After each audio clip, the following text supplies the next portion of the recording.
యెహోషువ 12వ అధ్యాయము.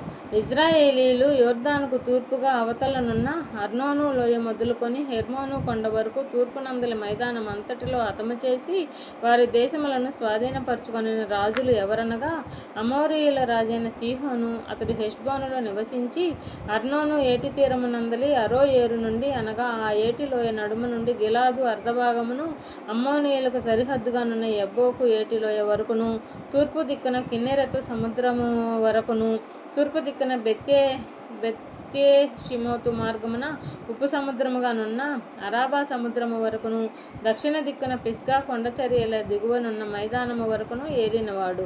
ఇశ్రాయేలీయులు బాషాను రాజైన ఓగు దేశమును పట్టుకొని అతడు రెఫాయీయుల శేషములో నొకడు. అతడు అస్తారోతులోను ఎద్రెయిలోను నివసించి గెషూరీయుల యొక్కయు మాయాకాతీయుల యొక్కయు సరిహద్దు వరకును బాషాను అంతటిలోను సల్కాలోను హెర్మోనులోను హెబ్బోషును రాజైన సీహోను సరిహద్దు వరకు గిలాదు అర్ధభాగములోను రాజ్యమేలినవాడు.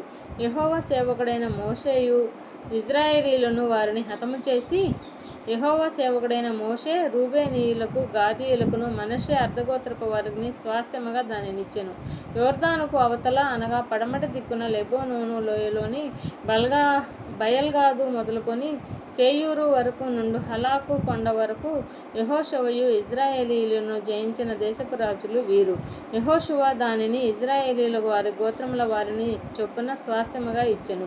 మన్యములోను లోయలోను షెఫేల ప్రదేశములోను చరీల ప్రదేశములలోను అరణ్యములోను దక్షిణ దేశములోను ఉండిన హిత్తీయులు, అమోరీయులు, కనానీయులు, పెరిజ్జీయులు, హివ్వీయులు, యెబూసీయులను వారి రాజులను ఇశ్రాయేలీయులు కొనిరి. వారెవరనగా, యెరికో రాజు, బేతేలు నొద్దనున్న హాయి రాజు, యెరూషలేము రాజు, హెబ్రోను రాజు, యర్మూతు రాజు, లాకీషు రాజు, ఎగ్లోను రాజు, గెజెరు రాజు, దెబీరు రాజు, గెదరు రాజు, హార్మా రాజు, ఆరాదు రాజు, లిబ్నా రాజు, అదుల్గాము రాజు, మక్కేదా రాజు, బెతేలు రాజు, తప్పూయా రాజు, హపేరు రాజు, అఫేకు రాజు, లషారోను రాజు, మాదోను రాజు, హాసోరు రాజు, షిమ్రోనెర్మోను రాజు, అక్షాపు రాజు, తానాకు రాజు, మెగిద్దో రాజు, కెదెషు రాజు, కర్మెలలో యక్నెయాము రాజు, దోరు మెట్టలలో దోరు రాజు, గిల్గాలలోని గోయీయుల రాజు, తిర్సా రాజు. ఆ రాజులందరి సంఖ్య 31.